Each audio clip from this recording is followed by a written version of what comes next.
The services were started then, and I was seated on the platform over to this side, and a lot of the people now who I've been away from for a year and a half, some of them, my own congregation, started to come up in the healing line. One woman, her name was Sister Lick, L-I-C-K, very unusual name, and of all the people that Brother Branham called, he calls her by name. He said, "Go your ways, Mrs. Lick." And he told all about her child, nervous child, the condition of the family because of it. It was exactly the same, exactly as he described it. Then there was a long line of people that were up for healing. It didn't look like Brother Branham was going to get through them all, and it was still lined up against the wall down there.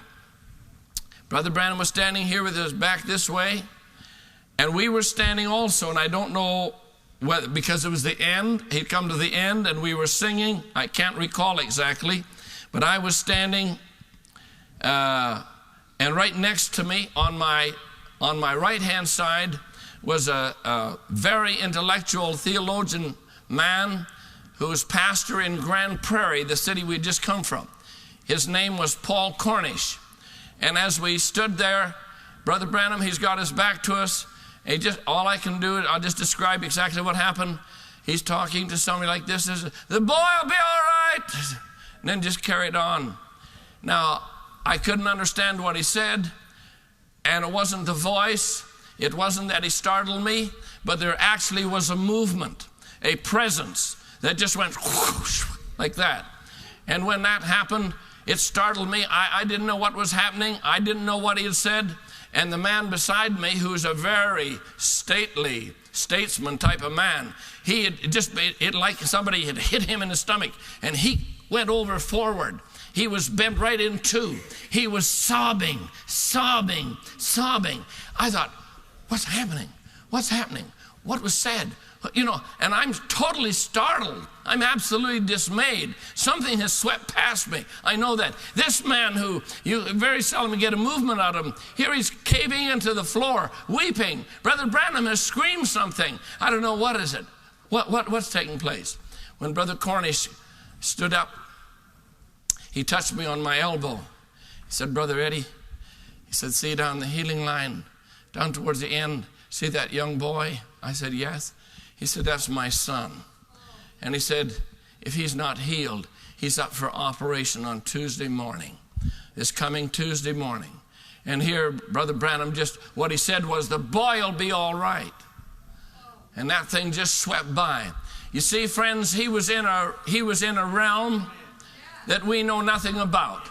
The best I can explain it to you, on Deep Calls to the Deep, if you haven't seen that video, that picture, you young people get that right away when you've done with Brother Byskal's testimony, because on there he says, "Now how many people dream dreams?"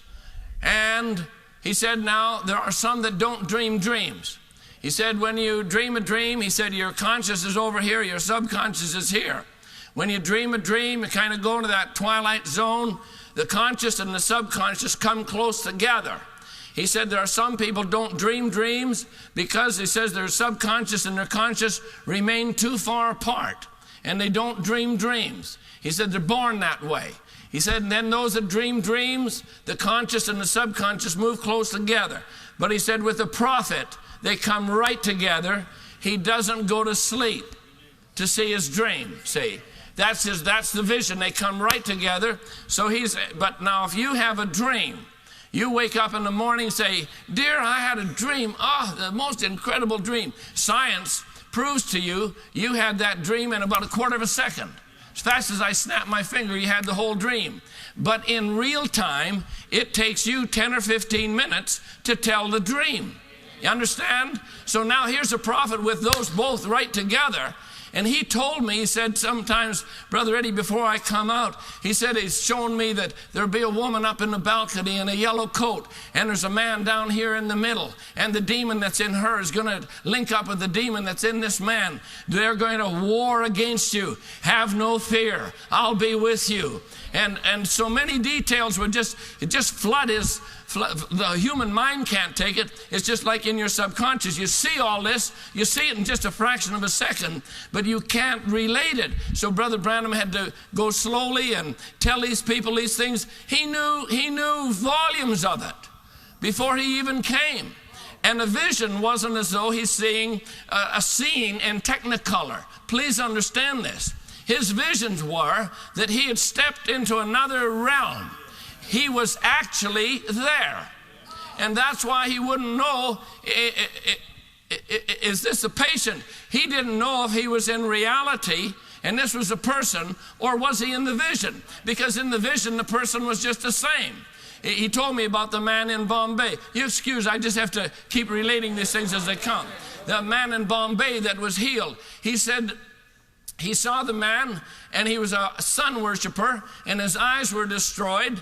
But he said to me, he said, I saw him start to move. I could see in the vision that he could see. He said, then he had to kind of come out of it, he said. And because he said, in the vision, he noticed that he was going a little gray right here at the temples with a sideburn. And then he kind of shake his head and look in the reality where he was in the present, and he saw that his sideburns were black. So he said, I knew that he was going to have his vision. He said, then I had to exercise my faith that he would be healed right then.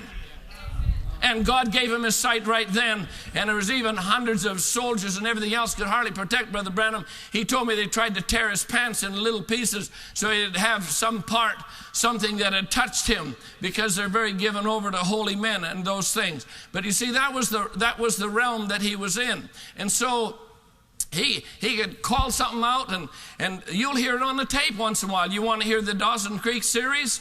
Right in the middle of while he's preaching, he just calls out, he says, that's all right, Mr. Durney. That's all right. Don't worry about it. He's on another one. I believe he calls to Brother Banks Woods, or one of the people from Jeffersonville. And he's over in Phoenix or Tucson. And he just calls out right while he's preaching. Don't worry about it. It's going to be all right. He gives them the name right while he's preaching.